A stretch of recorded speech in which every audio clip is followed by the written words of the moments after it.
بسم اللہ الرحمن الرحیم الحمدللہ والصلاۃ والسلام علی رسول اللہ۔ آج ہم انشاءاللہ سورۃ الطارق کا لفظ بلفظ ترجمہ اور اس کی مختصر سی تفسیر سمجھنے کی کوشش کریں گے۔ پڑھیں آپ لوگ میرے ساتھ اس کو ذرا ایک ایک آیت کر کے، تاکہ ہماری قرأت کی اور مخارج کی کوئی غلطی ہو تو وہ درست ہو سکے۔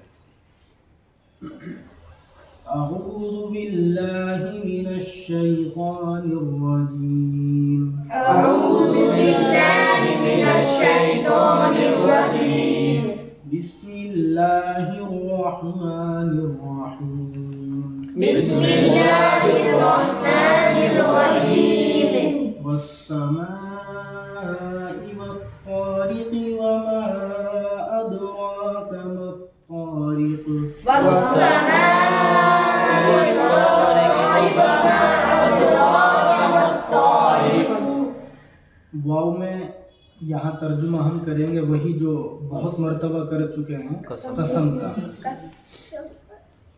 السماء کہتے ہیں عربی میں آسمان، تو ترجمہ ہوگا قسم ہے آسمان کی، والطارق اور رات کو آنے والے کی۔ الطارق کہتے ہیں رات کو آنے والی چیز، اور آگے اللہ نے خود بتلا دیا کہ طارق یعنی رات کو آنے والی چیز سے کیا مراد ہے۔ فرمایا وما ادراکا، اور کیا آپ کو معلوم ہے، مطارق کہ رات میں آنے والا کیا ہے، یعنی جو چیز رات میں آتی ہے، ہم نے اوپر اس کا ذکر کیا، کیا آپ کو پتہ ہے وہ کیا ہے؟ خود اللہ نے اس کا جواب دے دیا، النجم الثاقب۔ النجم کہتے ہیں ستارے کو، اور الثاقب کہتے ہیں چمکنے والا۔ تو خود بتلا دیا اللہ تعالیٰ نے کہ الطارق سے مراد کیا ہے، چمکنے والا ستارہ۔ چونکہ ستارہ اگرچہ 24 گھنٹے نکلا رہتا ہے سائنس دانوں کے مطابق، لیکن نظر کب آتا ہے وہ؟ رات کو۔ اس لیے کہا رات کو آنے والی چیز کی قسم، یعنی ستارے کی قسم، اور ستارہ بھی وہ جو چمکدار ستارہ ہے۔ اب یہاں النجم الثاقب کی تفسیر میں مفسرین نے لکھا کہ طارق سے مراد کوئی خاص قسم کا ستارہ ہے، یا جتنے بھی ستارے رات کو آسمان پر نظر آتے ہیں وہ اس سے مراد ہیں۔ تو دونوں طرح کی مفسرین کی رائے ہیں۔ کچھ کہتے ہیں کہ اس سے مراد عام ستارے ہیں جو رات کو ہمیں آسمان پر نظر آتے ہیں، اور کچھ نے کہا کہ اس سے مراد ہے ثریا ستارہ، سب سے زیادہ رات کو تیز نظر آتا ہے، اور کچھ نے کہا اس سے مراد ہے زحل نام کا کوئی ستارہ ہے، تو وہ اس سے مراد ہے۔ لیکن یہ طے ہے کہ اس سے مراد چمکنے والا ستارہ ہے جو بہت تیزی سے رات کو آسمان پر چمکتا ہوا نظر آتا ہے۔ تو اللہ تعالیٰ نے آسمان کی اور چمکدار ستارے کی، یعنی دو چیزوں کی قسم کھائی، اور قسم کھا کر کے فرمایا، پڑھیں آگے، إن كل نفس لما عليها حافظ۔ إن كل نفس لما عليها حافظ۔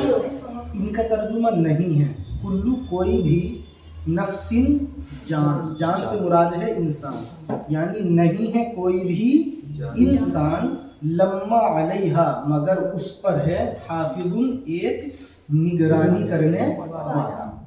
اللہ تعالیٰ دو چیزوں کی قسم کھا کر کے زور دے کر اس چیز کو سمجھانا چاہتے ہیں، اپنے بندوں کو یہ پیغام دیتے ہیں کہ دنیا میں کوئی بھی انسان ایسا نہیں ہے جس کے اوپر کوئی نگرانی کرنے والا نہیں۔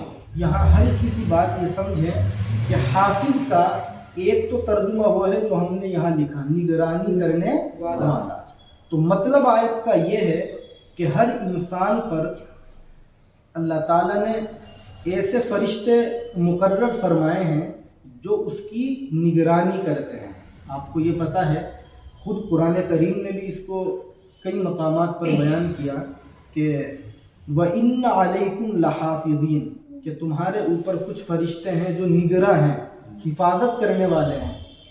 آگے کہا کِرَامًا کاتبین یعلمون ما تفعلون، وہ فرشتے وہ ہیں جو معزز بھی ہیں اور اعمال کو لکھنے والے ہیں، یعلمون ما تفعلون، جو بھی تم کرتے ہو وہ ان کو جانتے ہیں۔ یہ ہمارا ایک عقیدہ ہے، یقین ہے کہ ہر انسان پر اللہ تعالیٰ نے ایک وہ فرشتہ مقرر کیا جو اس کی نیکیوں کو لکھتا ہے، اور ایک وہ فرشتہ جو اس کی برائیوں کو لکھتا ہے۔ دوسری بات، یہاں حافظ کا مفہوم بعض مفسرین نے یہ لکھا کہ یہ محافظ کے معنی میں، کس کے؟ محافظ کے معنی میں۔ اور محافظ کے معنی میں ہونے کا مطلب یہ ہے کہ کوئی بھی انسان ایسا نہیں ہے جس پر کوئی حفاظت کرنے والا مقرر کرو۔ تو اب آیت کا مطلب وہ ہوگا جو خود اللہ تعالیٰ نے ایک دوسری جگہ بیان فرمایا۔ قرآن میں ایک جگہ یہ ہے لہو معقبات من بین یدیہ ومن خلفہ، کہ اللہ کی طرف سے کچھ فرشتے انسان کے آگے سے اور کچھ اس کے پیچھے سے، یحفظونہ من امر اللہ، اللہ کے حکم سے اس کی حفاظت فرماتے ہیں۔ چنانچہ امام قرطبی رحمۃ اللہ علیہ نے ایک روایت اس طرح کی نقل فرمائی ہے کہ اللہ کے نبی علیہ السلام نے ارشاد فرمایا، ہر ایمان والے پر اللہ تعالیٰ کی طرف سے 160 فرشتے اس کی حفاظت کے لیے مقرر ہیں۔ کتنے؟ 160، معمولی نہیں ہے۔ آگے آپ نے فرمایا کہ یہ فرشتے انسان کے ہر عضو کی حفاظت کرتے ہیں۔ آپ نے اسی روایت میں یہ بھی فرمایا کہ صرف 7 فرشتے، کتنے؟ 7 فرشتے وہ ہیں جو صرف انسان کی آنکھوں کی حفاظت فرماتے ہیں، یعنی ہماری آنکھوں کی حفاظت کے لیے اللہ نے 7 فرشتے مقرر فرمائے۔ ہمیں وہ نظر نہیں آتے، لیکن ہمارا یہ یقین کیوں ہے کہ اللہ کے نبی علیہ السلام نے ایسا فرمایا۔ چنانچہ آپ نے آگے اسی روایت میں فرمایا، میں ان الفاظ کا ترجمہ کر دیتا ہوں کہ یہ فرشتے انسان کی ہر مصیبت اور پریشانی سے حفاظت کرتے ہیں، شرط یہ ہے کہ وہ مصیبت اس کی قسمت میں لکھی ہوئی نہ ہو۔ یعنی آپ کو یہ سوال ہو سکتا ہے کہ جب 7 فرشتے آنکھوں کی حفاظت کرتے ہیں تو آنکھ کیوں پھوٹتی ہے؟ تو جواب اس کا یہی ہے کہ اگر اس کی قسمت میں وہ مصیبت اور پریشانی، وہ تکلیف لکھی ہوئی ہے تو وہ تو اس کو یقیناً پہنچ کر کے رہے گی، یہ تقدیر کی بات ہے۔ آگے آپ نے یہ فرمایا کہ یہ فرشتے اس طرح سے انسان کی حفاظت کرتے ہیں جیسے شہد کے برتن پر آنے والی مکھیوں کی پنکھے کے ذریعے ہم حفاظت کرتے ہیں، یعنی پنکھے سے ہم مکھیوں کو دور کرتے ہیں، ہٹا دیتے ہیں۔ تو اسی طریقے سے یہ فرشتے ہمارے اعضاء کی، جو ہمارے پارٹس آف باڈی ہیں، ان کی حفاظت کرتے ہیں۔ اگر یہ فرشتے انسان کی حفاظت نہ کرے تو آپ نے فرمایا کہ شیاطین انسان کو اچک لے، یعنی اس کو نقصان پہنچا سکتے ہیں۔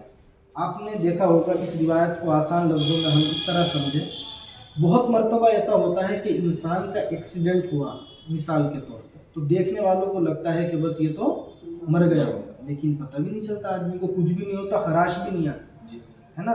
اور اس کے اپوزٹ بھی بہت مرتبہ ہوتا ہے، آدمی چل رہا تھا، ٹھوکر لگی، گر کے مر گیا۔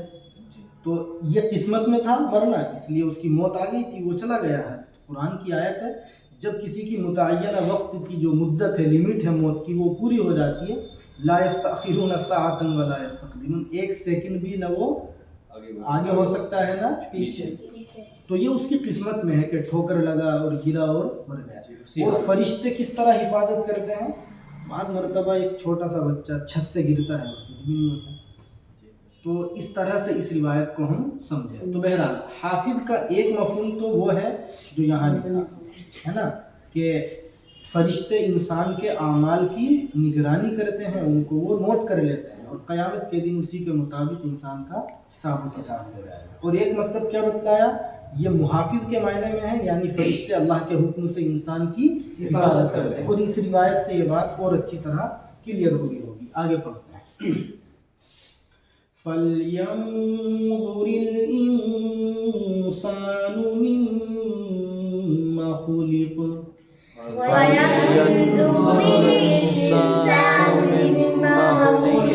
خُلِقَ مِن مَّاءٍ دَافِقٍ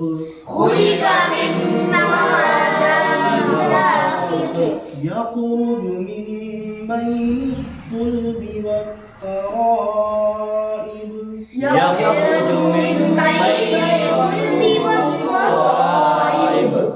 إِنَّهُ على رجعه لقادر إنه على رجعه لقادر.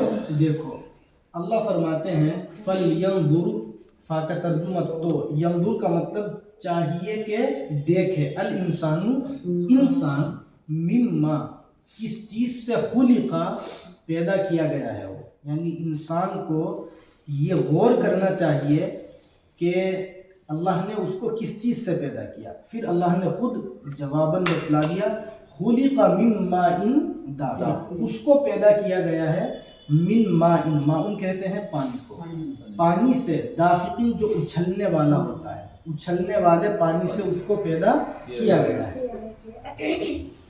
یخرج من بین الصلب والترائی، ترجمہ کریں پہلے پھر اس کی تفسیر کرتے ہیں. یخرج کا ترجمہ جو نکلتا ہے، من بینی درمیان سے، الصلبی پیٹھ کے، الصلب کہتے ہیں ہمارے بیک والے ایریے کو، والترائب اور سینے کی پسلیوں کے، یعنی پیٹھ کے اور سینے کی پسلیوں کے درمیان سے وہ پانی نکلتا ہے.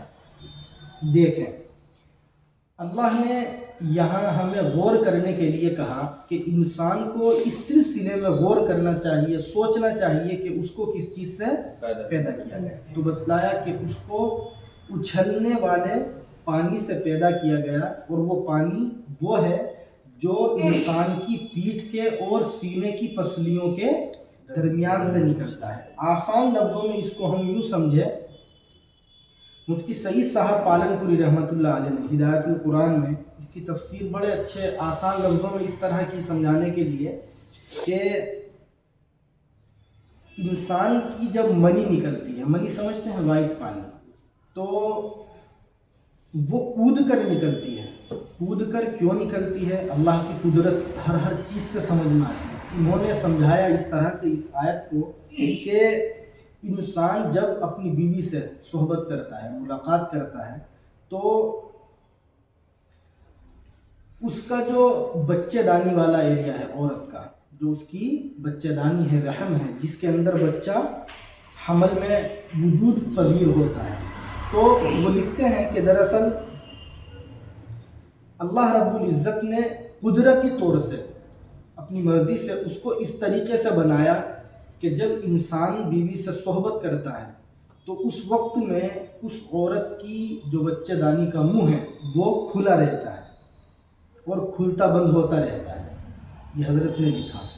تو اگر انسان کے صحبت کرنے کے وقت میں وہ منی یعنی وائٹ پانی کود کر نکلے اور اس کے اندر پہنچ جائے اس وقت میں جب منہ کھلا ہوا، تو اللہ کی طرف سے خود قدرتی ایسا نظام بنایا گیا کہ وہ منہ بند ہو جاتا ہے اور بچہ ٹھہر جاتا ہے. اور اگر وائٹ پانی یعنی منی اس وقت میں کود کر کے نکل کر ادھر گیا، جب وہ منہ بند ہوا، چونکہ وہ کھلتا بند ہوتا رہتا ہے، تو پھر حمل نہیں ٹھہرتا. یہ اللہ کا ایک اپنا نظام ہے. اس کے بعد بہت سارے مرحلے آتے ہیں، ایک دن ہم نے اس پر بات بھی کی تھی، جن مرحلوں سے گزرتے ہوئے اللہ تعالیٰ بچے کو وہاں باہر نکال دیتے ہیں. تو یہ اللہ کا ایک اپنا نظام ہے. تو سمجھ میں آیا کود کر کیوں نکلتا ہے، کیا اس کی مصلحت ہے، وہ اس طرح حضرت نے سمجھائی ہے. اب اگلی جو بات ہے کہ وہ وائٹ پانی انسان کی پیٹھ کے اور جو سینہ ہے اس کی پسلیوں کے درمیان سے نکلتا ہے. تو اس کی بہت لمبی چوڑی تفصیل ہے. خلاصہ اس کا ہم اس طرح سمجھے کہ انسان جو غذا کھاتا ہے اس غذا کے کھانے کے ذریعے انسان کی باڈی میں بلڈ بنتا ہے، اور اسی بلڈ کے ذریعے انسان کی باڈی میں قدرتی طور سے وائٹ پانی بنتا ہے. اور یہاں کچھ لوگوں نے تو یہ لکھا کہ دراصل جو پیٹھ ہے ہماری، تو اسی ریڑھ کی ہڈی میں اللہ نے ہماری وائٹ پانی کا نظام بنایا ہے. وہاں سے وہ انسان کے فوٹوں میں پہنچتا ہے، اور پھر جب آدمی بیوی سے ملاقات کرتا ہے تو وہ وہاں سے نکل کر کے عورت کی بچہ دانی ہوتی ہے. یہ اللہ کا اپنا نظام ہے. لیکن حضرت نے مفتی سعید صاحب پالن پوری رحمۃ اللہ علیہ نے، اور معارف القرآن میں بھی حضرت مفتی شفیع صاحب رحمۃ اللہ علیہ نے یہ لکھا ہے کہ دراصل یہاں انسان کی باڈی کے دو پارٹ کا ذکر ہے، ایک سینے کی پسلیوں کا اور ایک ہماری بیٹ میں جو پیٹھ ہے اس کا، تو سینے کی پسلیوں کے ذکر میں آگے کے جتنے بھی پارٹس ہیں وہ سب آ گئے، اور پیچھے جو ہڈی ہے ہمارے ریڑھ کی، جب الصلب پیٹھ کا تذکرہ کیا تو پیچھے کے جتنے بھی پارٹس ہیں وہ سب اس میں شامل ہو گئے۔ تو مطلب یہ ہوا کہ انسان کی پوری باڈی کے اندر جو خون گردش کر رہا تھا اسی کے نتیجے میں وائٹ پانی بنتا ہے، اور اسی وائٹ پانی سے اللہ تعالیٰ اس طرح سے اپنی قدرت کے ذریعے حمل ٹھہراتے ہیں، پھر اسی حمل کے ذریعے سے اللہ رب العزت بچے کو چھوٹے سے بچے کی شکل میں دنیا میں وجود عطا فرماتے ہیں۔ تو یہ اس طرح سے ہے۔ مطلب آیت کا سمجھ میں آ گیا کہ انسان کو غور کرنا چاہیے کہ وہ کس چیز سے پیدا کیا ہے۔ آگے اللہ فرماتے ہیں یہ بتلا کر کہ ذرا انسان کو چاہیے کہ وہ غور کرے پیدا وہ کس چیز سے کیا گیا۔ اِنَّهُ عَلَىٰ رَجْعِهِ لَقَادِرٌ، بے شک وہ یعنی اللہ تعالیٰ عَلَىٰ رَجْعِهِ، اس کو دوبارہ پیدا کرنے پر لَقَادِرٌ، یقیناً قادر ہے۔ دراصل اس زمانے میں بہت لوگ وہ تھے جو یہ کہتے تھے کہ اَإِذَا مِتْنَا وَكُنَّا تُرَابًا وَعِظَامًا أَإِنَّا لَمَبْعُوثُونَ، کہ جب ہم مرنے کے بعد مٹی ہو جائیں گے اور ہماری ہڈیاں سب گل سڑ جائیں گی تو کیا ہم کو دوبارہ پیدا کیا جائے گا؟ یعنی وہ مانتے نہیں تھے کہ ہم دوبارہ بھی پیدا ہوں گے۔ تو اللہ فرماتے ہیں ذرا اپنی پیدائش پہ غور کرو کہ وہ اللہ جو ایک معمولی سے پانی کے ذریعے، پانی کے قطرات کے ذریعے آپ کو وجود عطا فرما سکتا ہے، تو اس اللہ کے لیے تمہیں دوبارہ زندہ کرنے پر بہت اچھی طرح قدرت ہے۔ اس اللہ کے لیے بہت آسان ہے جس نے پہلے تم کو اس طرح پیدا کیا۔ تو یہ غور فرما کر اس مضمون کو اللہ نے بیان کیا۔ آگے دیکھیں، یوم تبلی السرائر، یوم تبلی السرائر، فما له من قوة ولا ناصر، فما له من قوة ولا ناصر۔ ابھی کیا کہا پیچھے کہ انسان کو غور کرنا چاہیے کہ وہ کس چیز سے پیدا کیا گیا، پھر بتلا دیا کہ غور کر کے یہ سمجھ لینا چاہیے کہ اللہ اس کو دوبارہ ضرور پیدا کرنے پر قادر ہے۔ کس دن دوبارہ پیدا کریں گے؟ فرمایا یوم تبلی السرائر، یوم کا ترجمہ جس دن تبلا، جانچے جائیں گے، السرائر تمام پوشیدہ راز۔ سمجھ میں آیا؟ فما لہو تو نہیں ہوگی اس کے لیے من قوت کچھ طاقت، ولا ناصر اور نہ کوئی مددگار۔ دیکھو اس بات کو اس طریقے سے سمجھیں کہ قیامت کا دن وہ ہوگا جس دن تمام پوشیدہ رازوں کو اللہ تعالیٰ ظاہر فرما دے۔ مثال کے طور پر انسان نے اپنے سینے میں جتنی چیزوں کو اس نے اپنے دل و دماغ میں چھپا رکھا ہوگا قیامت کے دن وہ سب باہر آ جائیں گے۔ اگر کوئی آدمی اندر تو کفر ہو اور زبان سے ایمان ظاہر کرتا ہو تو وہ بھی قیامت کے دن اللہ ظاہر فرما دیں گے کہ تم ایمان جو کرتے تھے، ایمان کی باتیں کرتے تھے، ایمان کو تم اپنی زبان سے بولتے تھے تو یہ حقیقت میں بولتے تھے یا خامخواہ کا ڈرامہ تھا؟ اور اگر ہمارے دلوں کے اندر منافقت چھپی ہوئی ہوگی، کفر چھپا ہوگا، تو ان تمام چیزوں کو کل قیامت کے دن اللہ ظاہر کرے گا۔ فرمایا فما لہ من قوہ، اس دن نہ تو انسان کے لیے اپنی طرف سے یہ طاقت ہوگی کہ وہ اللہ کی پکڑ سے اپنے آپ کو بچا سکے، اور نہ کوئی دوسرا کوئی اس کا مددگار اور ہیلپر ہوگا جو اللہ کی پکڑ سے اس کو بچا سکے۔ صرف اللہ کا فضل ہی ایک ایسی چیز ہوگی جو قیامت کے دن انسان کو بچا سکتی ہے، ورنہ اللہ حفاظت فرمائے۔ آگے پڑھ لیں،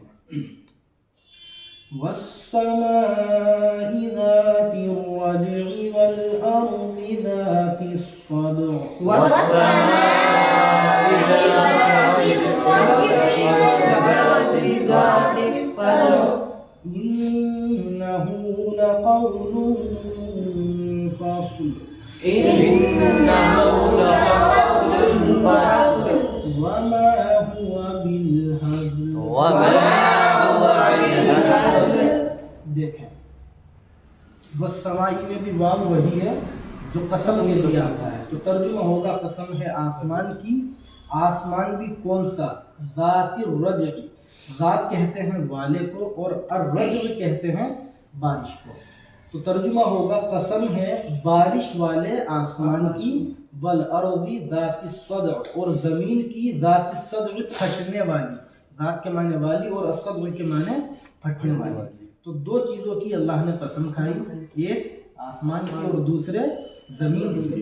آسمان بھی کون سا؟ اللہ نے بتلا دیا بارش والے آسمان کی، ہم جانتے ہیں کہ بارش آسمان سے ہی ہوتی ہے، اور زمین کی اللہ نے صفت بتلائی کہ وہ زمین جو پھٹنے والی ہے۔ آپ جانتے ہیں جب انسان زمین کے اندر کوئی غلہ اگانا چاہتا ہے، بیج ڈالتا ہے، تو پہلے اس میں ہل چلاتا ہے تو زمین پھٹ جاتی ہے، پھر اس کے اندر غلہ ڈالا جاتا ہے، دانہ وغیرہ، پھر غلہ اگتا ہے۔ تو اللہ فرماتے ہیں کہ قسم ہے بارش والے آسمان کی اور پھٹنے والی زمین کی۔ یہاں الرجع کے بارے میں مفسرین نے لکھا کہ وہ بارش اس سے مراد ہے جو کنٹینیو ہوتی ہے، پھر اچانک سے وہ رکتی ہے اور دوبارہ ہونے لگتی ہے۔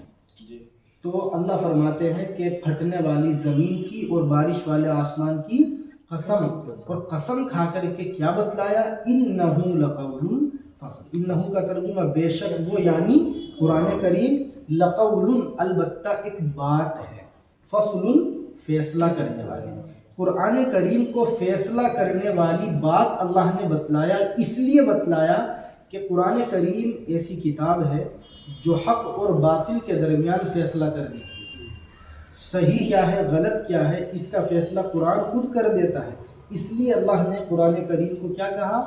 فیصلہ کرنے والی کتاب۔ چنانچہ آگے فرمایا وما ہوا بالہزل، اور نہیں ہے وہ، یعنی قرآن کریم بالہزل کوئی مذاق، یعنی قرآن کریم حق اور باطل کے درمیان، سچ اور غلط کے درمیان فیصلہ کرنے والا ایک کلام ہے، ایک بات ہے، ایسا نہیں ہے کہ قرآن کریم کوئی ویسے ہی مذاق کی چیز ہو۔ چنانچہ اللہ کے نبی علیہ السلام نے ایک روایت میں ارشاد فرمایا، حضرت علی رضی اللہ تعالی عنہ فرماتے ہیں کہ کتاب فیہ خبر ما قبلکم، کہ قرآن کریم ایسی کتاب ہے جس میں تم سے پہلے لوگوں کے واقعات ہیں۔ ہم پڑھتے ہیں قرآن کریم کے اندر حضرت موسیٰ کے واقعات، حضرت عیسیٰ کے واقعات، حضرت ابراہیم کے واقعات اور پچھلی امتوں کے واقعات۔ حضرت علی اسی کی طرف اللہ کے نبی علیہ السلام کے فرمان کے ذریعے اشارہ فرماتے ہیں۔ آگے آپ نے فرمایا کہ وَحُكْمُ مَا بَعْدَكُمْ، قرآن کریم ایسی کتاب ہے جس میں تمہارے بعد والوں کے لیے فیصلے کی چیزیں ہیں۔ چنانچہ قرآن فیصلہ کرنے والی ایک کتاب ہے، اور اس روایت میں آپ نے وہی الفاظ استعمال کیے جو یہاں قرآن میں فرمایا وَهُوَ الْفَصْلُ لَيْسَ بِالْهَزْلِ، کہ قرآن فیصلہ کرنے والی کتاب ہے، لَيْسَ بِالْهَزْلِ، وہ کوئی مذاق کی بات نہیں ہے۔ آگے فرماتے ہیں إِنَّهُمْ يَكِيدُونَ كَيْدًا وَأَكِيدُ كَيْدًا، إِنَّهُمْ يَكِيدُونَ كَيْدًا فَمَهِّلِ الْكَافِرِينَ أَمْهِلْهُمْ رُوَيْدًا، فَمَهِّلِ الْكَافِرِينَ أَمْهِلْهُمْ رُوَيْدًا۔ دیکھو انہم بے شک وہ لوگ یکیدون چال چل رہے ہیں، کیدن بڑی چال، وَأَكِيدُ اور میں چال چل رہا ہوں، کیدن بڑی چال۔ یہ وہ آیت ہے جس پر اس زمانے کے ایتھیسٹ ہے نا، وہ جن کا کوئی مذہب نہیں ہوتا، وہ کسی مذہب کو نہیں مانتے، کہتے ہیں ہمارا مذہب بس انسانیت ہے، اس آیت پر بہت اعتراض کرتے ہیں، کہتے ہیں کہ دیکھو اللہ قرآن کریم کے اندر باضابطہ پلاننگ کی باتیں کرتا ہے۔ اللہ نے فرما دیا نا کہ یہ لوگ یعنی جو اللہ کو نہیں مانتے یا اللہ کے نبی علیہ السلام کو نبی نہیں مانتے، قرآن کو اللہ کا کلام نہیں مانتے، یہ لوگ بڑی چال چل رہے ہیں، اور اللہ نے فرما دیا میں بھی بڑی چال چل رہا ہوں۔ تو اس کو کہتے ہیں کہ صاحب دیکھو اللہ تعالیٰ تو پلاننگ کر رہے ہیں، حالانکہ آیت کا مطلب وہ ہے جو ہمارے بڑوں نے سمجھایا، بہت آسان تھا۔ کیا یہ لوگ پلاننگ کرتے ہیں، بڑی چال چلتے ہیں، اس چیز کو بتلانے کے لیے کہ دیکھو قرآن اللہ کا کلام نہیں ہے، اللہ کوئی چیز نہیں ہے، اللہ کا انکار کرتے ہیں، آپ کی نبوت اور رسالت کو نہیں مانتے، قرآن کا انکار کرتے ہیں، تو اللہ فرماتے ہیں کہ یہ لوگ جو بڑی چال چل رہے ہیں قرآن کے بارے میں کہ یہ اللہ کا کلام نہیں، یا ہمارے یعنی اللہ کے بارے میں اس طریقے کی باتیں بناتے ہیں، تو اللہ فرماتے ہیں کہ میں بھی بڑی چال چل رہا ہوں، یعنی چونکہ یہ چال چل رہے ہیں تو ان کے مقابلے میں ان کو سمجھانے کے لیے اللہ نے وہی لفظ استعمال کیا، اور مطلب اس کا کہ میں بھی بڑی چال چل رہا ہوں، یعنی یہ اپنی بات کو ثابت کرنے کے لیے ایڑی چوٹی کے زور لگا لے، اور ایک ہم ہیں، ہم یہ بتلا کر کے رہیں گے کہ واقعتاً اللہ کوئی چیز ہے، اللہ کی ذات موجود ہے، اور یہ بتلا کر کے رہیں گے کہ محمد اللہ کے سچے رسول ہیں، اللہ نے ان کو بندوں کی ہدایت کے لیے بھیجا۔ ہم ان کو یہ بتلا کر کے رہیں گے کہ قرآن اللہ کا کلام ہے، اس کے بارے میں کوئی شک اور شبہ کی گنجائش نہیں ہے۔ تو اب کوئی اعتراض کی بات رہ جاتی ہے، لیکن وہی بات جس کی قسمت خراب ہوتی ہے تو وہ بجائے اس کے کہ حق کو پہچاننے کی کوشش کرے الٹی سیدھی باتیں کرتا ہے۔ آگے دیکھیں، فَمَهِّلِ الْكَافِرِينَ، اللہ فرماتے ہیں تو آپ مہلت دیجئے کافروں کو، اَمْهِلْهُمْ، آپ ان کو مہلت دیں، رویدن، تھوڑی دیر، یعنی آج جو یہ لوگ اللہ کو نہیں مانتے، یا اگر مانتے بھی ہیں تو اس کے ساتھ شرک کرتے ہیں، آپ کی رسالت کو، نبوت کو نہیں مانتے، قرآن کو نہیں مانتے، تو اے نبی آپ ان کو رہنے دے ذرا تھوڑے دن، اور پتہ چل جائے گا ان کو سب، یعنی جب یہ مریں گے اور اللہ ان کو دوبارہ زندہ کر کے اپنے سامنے حاضر کریں گے تو اس وقت ان کی سب سمجھ میں آ جائے گا کہ اللہ تھا یا نہیں تھا، اور شرک کا کتنا بڑا نقصان تھا، اللہ کے نبی سچے رسول تھے یا نہیں تھے، سب پتہ چل جائے گا کہ قرآن اللہ کا کلام تھا یا نہیں تھا، قیامت آئے گی یا نہیں آئے گی، سب پتہ چل جائے گا۔ اس لیے آپ نے، یعنی اللہ تعالیٰ نے آپ کو کہا کہ آپ ان کو بس تھوڑی دیر مہلت دیں، تھوڑی دیر ہی ہے، آخرت کے سامنے دنیا کی زندگی ہے تھوڑی سی دیر، تو ان کو مرتے ہی پتہ چل جائے گا۔ تو یہ سورہ طارق کا لفظی ترجمہ اور مختصر سی تفسیر ہوئی۔ اللہ رب العزت ہم سب کو قرآن کریم پڑھنے کی اور سمجھنے کی اور اسے خاص طور سے دوسروں تک پہنچانے کی اور اس پر عمل کرنے کی ہم سب کو توفیق نصیب فرمائے۔ آمین۔ وآخر دعوانا الحمدللہ رب العالمین۔